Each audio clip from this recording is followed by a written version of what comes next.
Fala pessoal, tudo bem? Tá começando mais um Papuzine. Hoje eu tô aqui com o Felipe e o Thiago. E aí, Thiago, beleza? E aí, beleza? Fala, Felipe. E aí? Gente, seguinte, a gente tava combinando já há alguns dias de começar, né, a fazer esses vídeos à distância aqui do Papuzine. E como sempre, gravando aí com meus amigos, que já são parte do Papuzine. O Papuzine é o Ô, Carlos, o louca, Felipe e o emoção Thiago. agora, hein? Caramba. E E a gente vai começar aqui a conversar sobre alguns quadrinhos, né? Falando a verdade pra vocês, a gente tava planejando nesse vídeo aqui falar sobre 4 quadrinhos, mas depois da gravação a gente percebeu que não ia dar porque a gente fala muito, beleza? Então nesse vídeo aqui, os comentários são sobre A Gangue da Margem Esquerda, esse lançamento aqui da editora Mino, quadrinho do Jason, quadrinho lançado esse ano, mês passado, né, eu acho.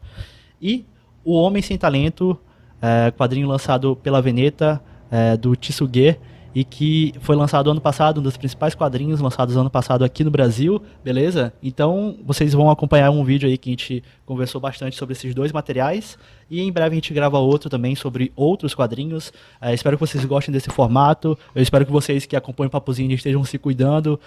Quem puder ficar em casa, claro, fique em casa, e a gente vai aqui tentar fazer conteúdo sobre quadrinho para nos distrair e também distrair vocês aí que gostam dos vídeos do Papozinho, beleza? Então é isso, pessoal. Bora lá falar sobre esses quadrinhos. Solta a vinheta.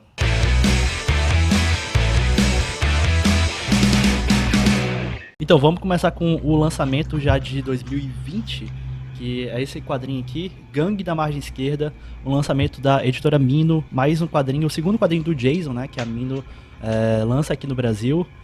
E eu vou deixar o Felipe puxar o papo desse quadrinho, porque ele é o cara que manja de Jason, que tem a coleçãozinha ali, massa. É um Ó, cara sempre de eu, olho. eu ouso dizer que o Felipe é um dos maiores leitores de Jason do Brasil. Tenho certeza absoluta disso. Absoluto. Cara, E aí, Felipe? eu inclusive nem tenho o da Mino, né? Mesmo Ah, porque né, então. eu não tenho esses privilégios aí, mas mais sobre isso depois. É, mas, cara, esse quadrinho do Jason aqui, eu acho que se não foi o primeiro que eu comprei, foi, sei lá, o Uhum. segundo, eu acho. Acho que foi o segundo, porque o primeiro que eu comprei foi o Shi mesmo, da Nacional, da Mino mesmo. É, Aliás, cara, peraí, só uma coisa. Esse já é o terceiro do Jason, né? Tem o tem o Eu Matei Adolf Hitler, Ah, agora verdade, tem esse. verdade. Nossa, lançado é o aqui Eu já. tinha esquecido do Shi também. Também, eu também, caramba. Né? E o Bela Xuxi correção. é o primeiro, né, que lançado aqui, que sempre achei bem interessante ter sido o primeiro a ser lançado aqui. Porque é um quadrinho, talvez, dele, é o mais acessível e tal, mas não sei se demonstra tanto assim o trampo dele. Tá? Acho que é bem um quadrinho de apresentação mesmo dele. Né? Aham. Sim. Mas aí, sei lá, como que a gente pode começar a falar desse quadrinho aqui? É uma ideia bem original, que não é nada original, Aham. na verdade, né? Que tem Exato. que é mais do que o Jason sempre faz, né? Que é pegar, não sempre, né? Mas a maioria das vezes ele faz, que é pegar algum elemento da cultura pop, ou da literatura, ou alguma coisa histórica e O colocar ali cinema também, né? pra caramba, né? E colocar ali a marca dele, né? A marca registrada dele, né? E tanto de narrativa, quanto de personagem, quanto do traço dele, quanto dos desenhos dele e tal. Sim. É... E. Não, pode falar. Uma coisa interessante desse gibi aqui é que ele pega e faz meio que uma adaptação de O Grande Golpe, né? Um dos Sim, sim. primeiros Já. filmes do Kubrick e, sei lá, acho que é o segundo ou terceiro filme do Kubrick e é o filme que explode ele ali, tipo, ao menos no mercado que fala inglês, né? Então é com esse filme que o Kubrick vira um dos maiores cineastas do mundo. Acho que é de 58, se não me engano. Né? Por Ou é aí. final dos anos 50 ou comecinho dos 60. Tentei corrigir depois aí. E... sim. O Carlos põe um GC aqui. Uhum. E aí... É meio isso, né? Tipo, ele pega uma obra que já é considerada clássica. Assim, eu não sei se O Grande Golpe é um clássico, mas ao menos é um cult classic, né? Ah, É um sim, mas filme, é é um um filme filme que ficou bem famoso, né? Por causa da questão narrativa, no caso, né? Isso, exato. E aí ele pega esse símbolo do cinema e mistura com vários outros símbolos da literatura, né? Então, Igual e aí... o Felipe falou, que é essas várias referências que ele pega pra fazer um negócio bastante pessoal dele. Cara, e assim, agora entrando mais na história do quadrinho, Falando a sobre questão... esses 4, quem são os 4, né? São romancistas. 4 escritores clássicos, assim, modernos, né, da literatura americana, que eles foram, esse grupo de escritores que foram morar na Europa em uma época. Eles foram realmente morar na Europa em uma época. Que é o Hemingway, o Scott Fitzgerald, o Ezra Pound e o James Joyce. Cada um deles tem o seu estilo lá, bem conhecido, são autores extremamente bem conhecidos e tal.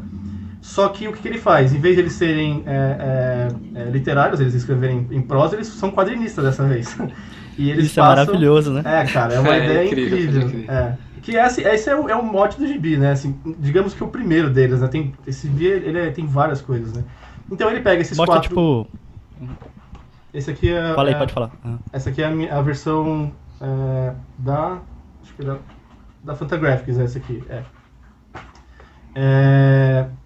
E o lance é que eles são quadrinistas, né? E eles talvez passam pelos mesmos problemas que os quadrinistas, as pessoas que escreviam livros passavam, né? Que é ter aquela vida meio boêmia, não que isso seja um problema, né? Mas ter aquela vida boêmia, aquela sem saber o que vai acontecer muito em relação de grana e tudo mais. E eles estão ali se relacionando em Paris, né? Que foi na vida real também, esses autores eles ficaram lá um tempo. E estão meio que vivendo, passando pelos percalços da vida. Eu acho que nesse quadrinho, os dois principais, assim, que eu acho que talvez por serem mais conhecidos também, digamos assim, do público em geral, é o Hemingway e o Fitzgerald, né? O Hemingway famoso por diversos livros lá dele. Eu nunca li nada desses caras, eu vou eu também não. de cara. Isso que eu ia falar, tipo acho assim, que o Thiago já leu, o Thiago tem cara de ler esse tipo de clássico já. Thiago tem cara de eu já cult. li só o Grande Gatsby do Fitzgerald e putz, um dos livros da minha vida, assim. Então, eu acho que ele é um quadrinho Mas só que, também. assim, deve ser uma experiência bem diferente pra quem leu várias obras e consegue pegar, tipo, as piadas, as referências que são feitas em relação a esses autores, que são muitas. Só Sim, que sim. também é um quadrinho que dá pra você se divertir sabendo ali o básico, sabendo que são escritores e isso, entendeu?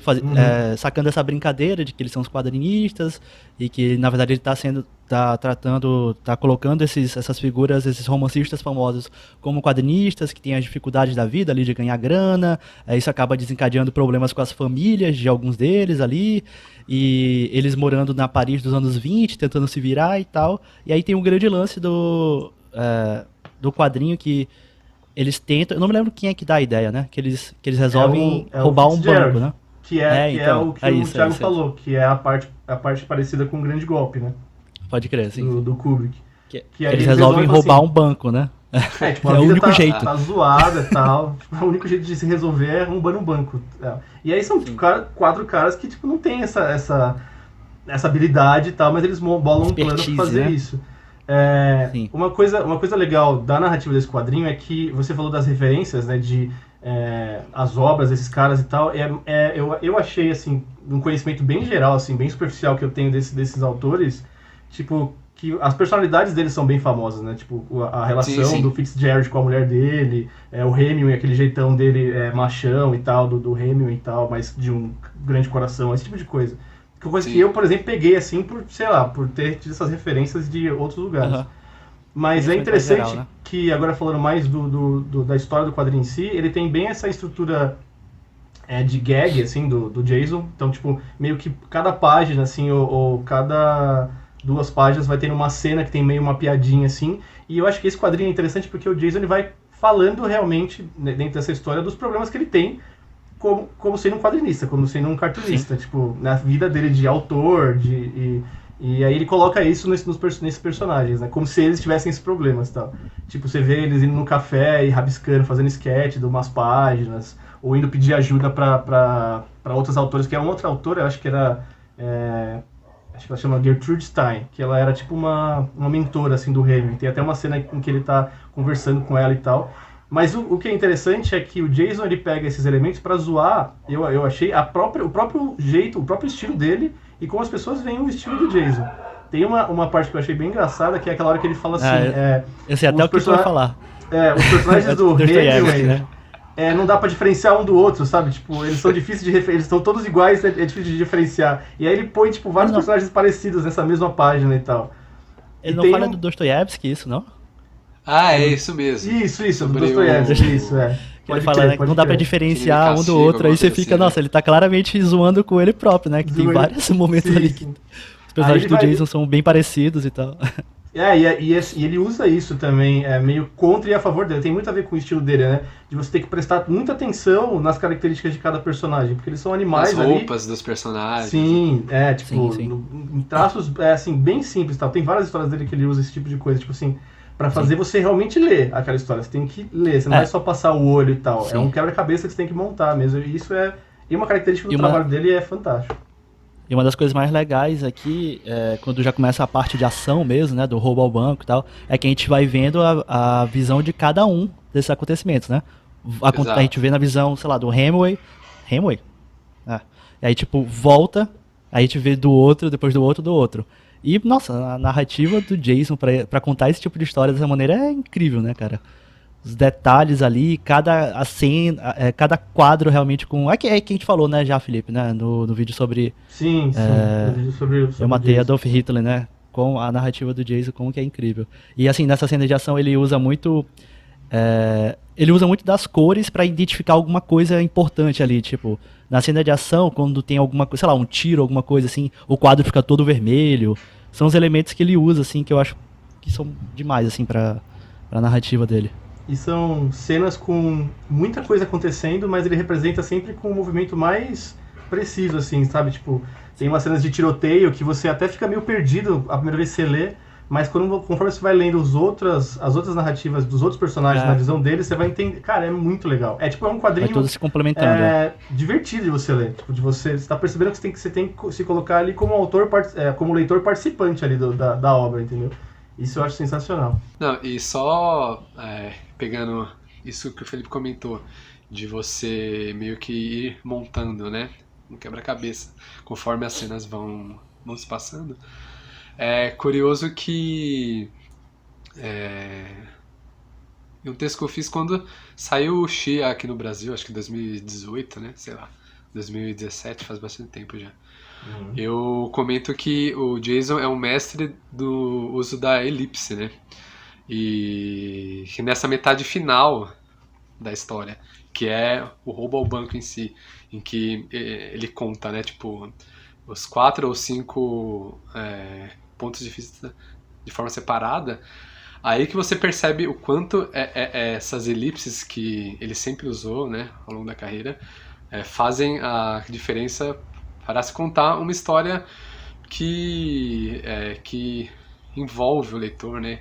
Que ao mesmo tempo te engana, mas depois faz você voltar, reler e pensar, não, peraí, isso daqui eu achava que era uma coisa, mas na verdade é outra. Então, eu reli imediatamente depois, bicho. Sim. Não, é sensacional. É bem isso mesmo. E a primeira metade, ao menos assim, a segunda metade, quando já entra no roubo em si, eu acho que, obviamente, ele foca mais a parte da ação e um pouco em um drama ali, em alguns momentos, né? Mas a primeira metade é muito engraçada, né? Nossa, é impressionante. Nossa, cara, é muito bom. Ele faz umas piadas, né, dessa questão de a vida difícil do artista, tal, que ao mesmo tempo que quer aproveitar a vida, ele não tem dinheiro para, sei lá, ir no bar, tomar vinho, enfim. E ele consegue tirar umas coisas, tipo, muito engraçadas de um fato mais banal possível, né? Isso sei lá, é algo muito dele. É difícil encontrar um outro artista que consegue fazer graça de, tipo, umas cenas comuns, assim, do cotidiano, né? Cara, ele tem essa habilidade mesmo de pegar cenas que são paradas, né? Tipo, alguém tomando café, alguém lendo um jornal e tornar essas cenas, tipo, não uma encheção de linguiça, não uma rebarba ali na história, né? Tipo, preciso preencher. Sem falar que a maioria dos gibis deles são bem fininhos, né? Ele mata em 48 páginas a história dele que ele precisa e não tem rebarba as histórias, não tem coisa a mais ali mesmo pra tipo, sei lá, enriquecer a história que acaba não enriquecendo nada, né? Mas esse gibi, cara, eu acho que é um dos meus preferidos dele, se não o meu preferido. Tem um outro dele que eu acho que eu gosto mais, que eu espero que chegue aqui no Brasil. Mas, cara, esse gibi é sensacional. Ele é recompensador, eu diria assim. É bom você pegar um gibi que você vê que o autor ali colocou ali uma coisa pra você realmente participar. Ele fala assim, cara, a releitura é melhor do que a leitura, talvez. Sim. A segunda vez que você lê. Uma leitura rapidinha, né? Mas que com certeza tu vai voltar pra ela e vai ser recompensador. Ó, e Palavra só boa, né? fechando esse gibi, eu não sei se vocês vão querer falar mais alguma coisa, mas uma coisa que eu acho incrível nos gibis do Jason são os finais, né? Porque Sim. geralmente em uma obra, assim, seja livro, né? Enfim, qualquer mídia, o final é algo bastante marcado, né? Então, tipo, as coisas estão se encaminhando pro final, elas acontecem e aí a obra acaba você sabendo que aquilo é um fechamento de várias pontas, é um fechamento de um momento da vida do protagonista, enfim. Mas ele acaba a história geralmente não em um momento grandioso, mas às vezes em uma conversa entre dois personagens, igual o Agang faz. Acontecem tipo várias coisas, aí a página final são dois personagens falando sobre algo que eles já tinham conversado às vezes, tipo algo simples, entendeu? Não é enfim, aquela explosão de grandiosidade, né? Sim. Então parece que você só viu um momento da vida desses personagens e a vida deles segue, né? Então, tipo, o quadrinho acaba, tá, beleza. Então você viu isso daqui da vida deles, mas esses personagens vão seguir a jornada deles. Isso eu acho bastante recompensador também, igual a gente já comentou, que Sim. Cara, das várias técnicas que ele usa aí, né? nada que o Jason faz é épico, e isso é a melhor coisa do trabalho dele. Então é isso, né? Eu acho que sobre a gangue da margem esquerda, a gente já falou bastante, não vai entrar nos spoilers. Eu sei que o Felipe quer entrar em spoilers, mas é melhor não. Só pesquisem depois sobre os personagens, eu acho que vale uma Tem pesquisa várias rápida. curiosidades, né? Tem várias curiosidades aí Isso. que são fáceis de achar sem você precisar ler os livros inteiros, mas até eu quero ler os livros depois. Isso, beleza, então. Isso Então aí. é isso, ó, quadrinho bem massa, lançado pela Mino, que venham mais quadrinhos do Jason por aqui, né? Esse aqui é mais um ótimo material dele. Então vamos puxar aqui o outro já. Um dos melhores quadrinhos lançados ano passado, que eu tô ligado que o Thiago colocou na lista dele do Grampo, né? Aham, Que coloquei. é o Homem Sem Talento do Tsuge. Pronunciei certo? Eu acho que é isso sim, cara. Tsuge. É isso, né? Assim, os Thiago? franceses, que são os caras mais puristas em nomes, assim, tal, menos japoneses, eles pronunciam Tsuge. Então, sei Tsuge. lá, acho que vale copiá-los. Então Certo. fica de suguei. O Homem Sem Talento, que foi um mangá lançado pela editora Veneta, né, aqui no Brasil. E capa dura, putz, material bonitão mesmo, caprichado. Tem prefácio do Quintanilha aqui também. Então vamos falar um pouquinho sobre esse mangá. Vocês já leram outras coisas do Tsuge, né? Tiago é que é o especialista agora. É Thiago. Né? Olha, eu já Fala aí. li mais algumas histórias isoladas, assim. Assim, a boa parte da carreira dele é feita de histórias curtas, enfim, né? É difícil achar Aquela revista Garou, né? Garou? sim, O sim, Garou. sim. E outras revistas também, né? Ele chegou a contribuir. Mas é difícil Sim. achar É legal falar. um trabalho Rapidinho, é longo, legal assim, falar. né? Sim. É legal falar que tem um prefácio aqui também que fala bastante, né, sobre a carreira do Sim, Tsuge, sim, sim. Aham. sobre que ele publicou várias histórias curtas nessa revista, na Garou, depois de uma tal de Comic Baku, ou Baku, eu também não sei, que inclusive o Homem Sem Talento foi publicado, né, inicialmente nessa revista, e aí fala um pouco sobre como que ele é um autor que trabalha esses temas sombrios, temas mais sérios, né, que é algo que faz parte do gênero Gekiga, certo? Sim, que sim. não é que é um gênero assim de histórias mais adultas, né, voltadas para o público adulto, diferente do mangá, que trabalha ali histórias mais para o público de criança, ou infanto-juvenil e tal. Infanto-juvenil, sim, Então, sim. Thiago, fala um pouquinho mais aí sobre o Tsuge, o Ó, que tu já leu dele, o que Tsuge, tu acha dele. Ele é um dos caras mais influentes na história do quadrinho mundial, só que ao mesmo tempo ele é um cara que pouquíssima gente fora do Oriente ali, Japão, enfim, leu, né? É, ele começa a fazer quadrinhos no ali, tipo, final dos anos 50, começo do primeira É no metade pós-guerra, dos né? anos 60. Isso. Aham. Então, ele começa a fazer, dentro desse gênero do Gekiga, né? Que é o quê? São histórias que geralmente falam sobre a sociedade japonesa do pós-guerra. Aham. Então, assim, as histórias não falam diretamente sobre a guerra em si, né? Mas falam sobre as consequências da guerra no Japão. E aí, você tem histórias sobre pessoas ali brigando para conseguir um emprego, vivendo na miséria, vivendo as consequências psicológicas também dessa Segunda Guerra, né?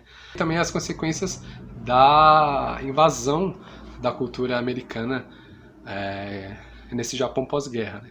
Principalmente a partir ali, tipo, da década de 50 em diante, que, enfim, cinema, música, várias outras formas de arte, culinária, enfim, também a cultura japonesa em geral, ela começa a ser aos poucos, lentamente sendo substituída por uma influência americana. Então, É interessante, vai sair, inclusive esse ano também, um quadrinho super importante sobre isso, sobre essa história toda, que é aquele A isso, Drift in exato. Life, né? Do Isso, o Tatsumi, Tatsumi que que é é esse aqui, ó. o Claveneto, né, cunhador também. do termo O Gekiga, criador né? Ele é o cara que inventa essa desse palavra. quadrinho, ó, é um calhamaço, ó, gigante, que conta toda a história da criação, basicamente, do Pô, Gekiga, legal. e que o Tsuge, inclusive, aparece aqui, um momento ele aparece Sim, das sim. caras aqui. Que vai sair esse Pela ano Veneta pela também. Veneta, inclusive. Então, assim, o Otsuge, nesse começo de carreira dele nos quadrinhos, ele faz esse tipo de história, né? Geralmente falando ali sobre essa questão do pós-guerra, sobre a sociedade japonesa sendo invadida, perdendo a sua pureza, digamos assim, mas não, é importante citar, não, ele não aborda esse tema de uma forma xenofóbica, né? Enfim, só esse pequeno parênteses. E aí, aos poucos, a partir de 65, 66 mais ou menos, ele começa a introduzir outras questões nas histórias dele. Então, ele começa a falar sobre sexualidade, sobre o embate entre o eu e a coletividade. Então, ele começa a trazer umas questões subjetivas que não existiam antes. E isso não só no quadrinho japonês, mas no quadrinho mundial como um todo. E eu acho que o ponto máximo disso é uma história que ele faz em 68 chamada Neji Shiki, não sei se a pronúncia é essa, mas que eu escrevi há alguns meses no blog. Quem quiser conferir é só olhar lá. E é uma história que Baita texto, hein? quebra os paradigmas do quadrinho da época, né? Então ele mistura um relato objetivo com esse relato subjetivo, uma arte hiper detalhista com uma arte que sei lá, que parece de um zine, rabiscada, assim. Então ele é um cara que ao longo dessa carreira ele vai buscando elementos de vários lugares também, da literatura moderna, da pintura contemporânea, e aí ele mistura isso tudo, né? E a presença dele nos quadrinhos japoneses muda o cenário desse mercado, né? Que a partir ali do final dos anos 60, porque ele começa a seguir por esse caminho e muita gente segue também. E aí isso indiretamente acaba refletindo na Europa, depois nos Estados Unidos. Então é muito curioso essa obra ter saído ano passado, acho que foi em novembro mais ou menos, porque nem nos Estados Unidos tinha saído ainda, que saiu agora, acho que em fevereiro, pela Fantagraphics, se eu não me engano. Foi o primeiro, acho que foi o primeiro álbum dele, né? Que sim. saiu na América. em inglês. Sim. Na América. E aí... Não, pode falar. Agora eu já não sei mais o que ia falar. Eu também esqueci, peraí. Não, eu queria dizer que, só colocar um ponto aqui, que no pós-guerra no Japão, o mangá lá normalmente era um mangá feito para entretenimento, e tinha mangá para todo tipo de gente, como tem hoje, mangá feito para mulher, mangá feito para criança, mangá feito para homem, era bem separado essas coisas. E a ideia meio que do Gekiga era fazer uma coisa que unisse os temas adultos, que fosse uma coisa para todo mundo, mas que não fosse em direção a esse mangá que era um mangá normal, né, um mangá estabelecido, que era vendido, na verdade nem era vendido, era normalmente alugado, né? Eles tinham locadoras de mangá para as pessoas comprarem. Por isso que essa questão da revista mudou muito o mercado no Japão, né? Porque depois da guerra começou a acabar, né? Na verdade ficou muito tempo essas locadoras de mangá, mas depois os caras queriam mesmo era fazer uma revista própria, tal, e foi aí que surgiram essas revistas. E outras revistas do tipo. Sim, e essa busca do Tsuge por outros temas, outras formas narrativas de contar histórias, ela é meio que uma questão comercial também, porque nos anos 60 esse mercado de aluguel que o Felipe comentou, ele acaba. E aí surgem revistas independentes como a Garou, né? Então ali, em uma revista, qualquer autor poderia fazer a história que ele quisesse sem se preocupar. Assim, será que essa minha história vai ser alugada, né? Vai ser consumida? Enfim. Uhum. Mas é legal falar que... Tem bastante, toda essa história tá no quadrinho, nesse quadrinho que vai sair pela Veneta. E é interessante pra caramba ver toda essa evolução aí. Assim, é legal a gente já falar um pouquinho sobre a história em si do Homem Sem Talento, né? Que conta sobre esse homem, que aí também, desculpa a pronúncia, não sei se eu vou falar certo, que é o Sukezo Sukegawa, certo? Alguma coisa assim. E que ele é um quadrinista aposentado, certo?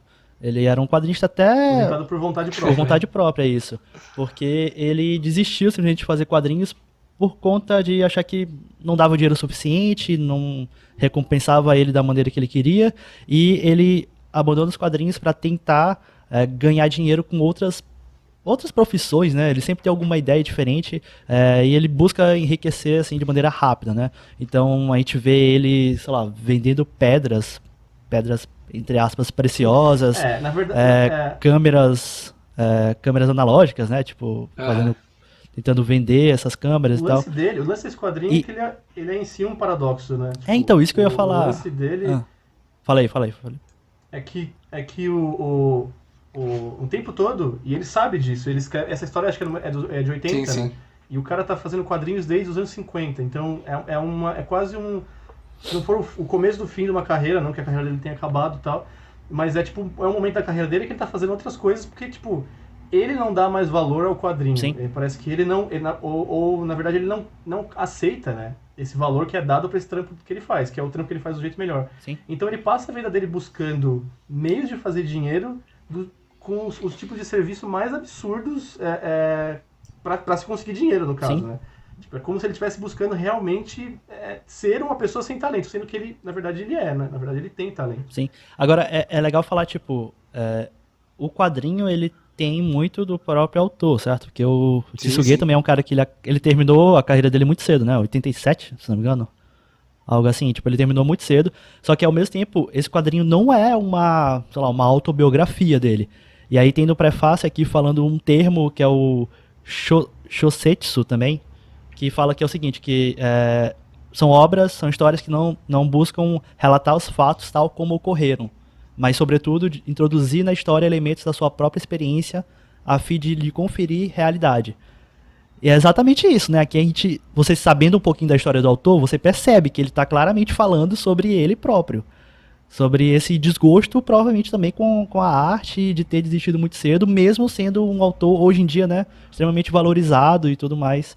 E a própria família dele, né, a esposa dele na história, também não aceita isso, né? Fala pra ele continuar fazendo quadrinhos, que é o que ele é o que ele sabe fazer de verdade, né? Mesmo que não seja algo que dê muito dinheiro pra ele, é o que ele sabe fazer, né? Cara, esse é basicamente o tema do quadrinho, Sim. né? Tipo, por que ele é um quadrinho tão incrível? Porque se você for falar realmente da história do quadrinho, não acontece nada. Ah, não. Sim, Não sim. acontece nada. É um cara completamente letárgico, é um cara completamente depressivo, melancólico, que tem uma esposa que, inclusive, por boa parte do quadrinho não Não aparece, aparece, né? Isso é que é uma incrível. questão, tipo, de vários mangás e Gekigas, que era como a mulher é mostrada, na verdade, ou como não é mostrada. Sim. Inclusive, quem já leu algumas coisas do Tatsumi, né? A mulher no quadrinho Tatsumi é uma coisa, assim, absurda, assim, a forma como ele mostra ela, ou deixa de mostrar. Fora os bebês no Normalmente as esgoto mulheres também, né? nessas histórias são sempre a pessoa que exige do cara que ele trabalhe, que exige do cara que ele seja o provedor da casa, que ele tenha Ih, sucesso, travou o etc. Felipe. Travou. E é interessante porque a mulher dele fica. Volta um Travou? pouquinho. Fala, É. Acho que. interessante é que... Interessante é que sempre a mulher é mostrada dessa forma estranha no quadrinho, esquisita, assim. Não é essa palavra que eu quero, corta Ela aí. ficava aparecendo de costa, né? Ela Ah, ficava aparecendo de costa, né? Ela não... ela só aparece num ponto do quadrinho em que ele começa a concordar com ela. Tipo, a mulher é colocada ali como meio que um peso ali Sim. pra ele. Tipo, ele já tem o peso, digamos, que ele se coloca, porque ele se coloca um peso nesse caso de não fazer sucesso. Parece que ele faz de tudo pra não fazer sucesso, pra não ter talento no que ele Aham. faz. É, e isso está representado bem na questão da atividade que ele escolhe por boa parte do quadrinho, que é vender pedras numa beira de um Uhum. rio que tem milhões de Sim. pedras. Só que isso é incrível porque é o tempo todo que ele está falando dessas coisas, ele está meio que ao mesmo tempo reclamando do quadrinho, como ele é visto pela sociedade, no Japão ou no mundo e tal, reclamando como o artista é visto, porque o artista é visto como uma pessoa letárgica, uma pessoa um vagabundo que produz alguma coisa que pode ou não pode ter sentido para as Aham. pessoas. Então ele vive na beira de um rio, só que ele tem essa vontade de caçar a pedra, tipo, a pedra que vai ter todo o significado e vai mostrar o que ele é por dentro e tudo mais. Tinha essa prática de pedras ornamentais, tanto que quem acho que tem uma referência interessante a isso é aquela pedra do... Inclusive eu queria saber se é a mesma coisa, mas a pedra que o cara dá no começo do filme, o Parasita, sabe? Aquela pedra em Ah, forma de sim, sim, sim. montanha. Aham. Eu lembrei Eu daquilo, acho que tipo, é o deve mesmo ser uma esquema, coisa assim. parecida com essa questão de Sim, ornamentação. sim. De pedras que parecem coisas da natureza, pedras ornamentais, que eram uma coisa em declínio na época, inclusive. Então ele escolhe fazer uma atividade e ao longo do quadrinho ele vai conversando com outros caras que também escolhem fazer atividades que não fazem muito sentido, mas na minha interpretação, isso é sempre um comentário sobre a arte em si, o quadrinho em si, tipo, inclusive tem um momento que ele fala, né, que o quadrinho não vale nada, que Uhum. aquela arte não vale nada, e tem uma hora que a mulher dele implora pra ele, tipo, pelo amor de Deus, você precisa parar de fazer esses negócios bizarros aí, que não vão dar em nada. Por favor, volta a fazer quadrinhos, sabe? Tipo, e pra ela fazer isso é uma coisa É a terrível. única Pra ele coisa, é a fazer isso é uma única coisa coisa que terrível. você sabe fazer, né? Basicamente ela fala. Exatamente, é. Mas aí que tá, é um grande paradoxo, é um grande comentário sobre, eu acho, sobre como a sociedade vê o artista, ou vê a arte como uma coisa que... Ele fala muito sobre isso, sobre tirar um significado de alguma coisa que não tá lá, ou que, na verdade, o artista que coloca lá. Sim. É bem interessante, cara, é um quadrinho bem profundo, eu achei. Apesar de, na história, no roteiro, não Sim, acontecer sim. quase nada. Então. Ele fica Ah, vagando, conversando com pessoas, sim. falando com outros caras tão fracassados quanto ele e tudo mais. É bem isso. Eu só queria comentar pra fechar sobre O Homem Sem Talento o quanto eu achei que ele é um quadrinho que fala sobre assuntos modernos, porque se em 80, 85, enfim, profissões e atividades já saíam, digamos, da moda, né? Já não era possível você ganhar vida com elas, como essa questão da venda Sim. de pedras, da reforma de câmeras fotográficas analógicas, enfim. Imagina hoje em dia, né, com a tecnologia, aplicativos, enfim, é uma coisa muito doida, né, como essa questão essa questão do emprego, essa questão mercantil, ela evolui, mas ao mesmo tempo que evolui, ela deixa muitas pessoas de fora, né, dessa evolução. E Aham. eu achei que, Total isso. além dessa questão, desse debate sobre a arte em si, esse gibi fala de uma forma bastante profunda ali, ele faz uma reflexão, na verdade ele não traz respostas, né? Ele reflete muito bem sobre essa questão também da sociedade capitalista de consumo que a gente vive, né? Que a gente já vivia, vive Total. e cada vez vive mais. De só trabalhar exclusivamente Meio para que- ganhar dinheiro, né? Exato, Independente sim, se sim. você Aham. é bom ou gosta daquilo que você faz. Exatamente. Ou você ganha dinheiro ou você não É, come também, sim, é sim. isso, né? É Isso isso. lá pra ganhar dinheiro com atividades que normalmente não trazem Sim. prazer, Aham. né? Alienação total, ou você vive que nem ele vive, debaixo de uma tendinha vendendo pedra. Tá É ligado? um, Do lado do Tentando rio. tentando tirar sentido de uma coisa. é um quadrinho bem bad vibe, né? Também, A total, verdade é total. essa. É. Ó, mas é um. Mas eu achei só mostrar um incrível. negócio aqui, ó. A Drawing Quarterly tá lançando. Opa, tá de cabeça pra baixo. Uma coleção com histórias do Tsuge. Serão 7 volumes, esse é o volume 1, que saiu agora, no final de abril. E. Enfim, quem gostou de O Homem Sem Talento, acho que vale procurar essas coisas fora do país que estão sendo lançadas. E acredito que eventualmente uma ou outra vai acabar saindo por aqui também, né? Mas enfim, fica a dica. Boa. Gente, vamos encerrar aqui. Esse vídeo vai ter uma outra introdução que eu vou gravar agora, mas só pra contar pra melhor. vocês. A gente tava planejando, né, fazer um vídeo sobre 4 quadrinhos de uma tacada só, mas isso aqui é papuzinho, né? A gente fica meia hora falando de um quadrinho e aí a gente percebe que não vai dar tempo na gravação, mas enfim, a gente vai gravar ainda sobre esses outros 2 quadrinhos. Mas é isso, né? Obrigado, pessoal. Espero que vocês Valeu. tenham gostado desse formato. A gente pretende fazer mais nesse tempo que todo mundo estiver em casa, né? Uma maneira também da gente se distrair, continuar conversando sobre quadrinhos, também distrair vocês aí com conteúdo, enfim, sobre essas obras que a gente lê e achar interessante. Então é isso, pessoal. Eu queria agradecer aí. Valeu, Felipe. Valeu, Thiago. Valeu, Carlos. Valeu, Felipe. Valeu. Um abraço a todo mundo que Valeu. assistiu aí. Valeu. Pessoal, como sempre, aqui embaixo, links tanto para as redes sociais do Papuzini, como o Quadril Risco, redes sociais do Felipe, aí para vocês verem umas fotinhos dele lá. E é isso, pessoal. E aqui embaixo também o Apoia-se do Papuzini. Então é isso, espero que vocês tenham gostado. Valeu e até a próxima.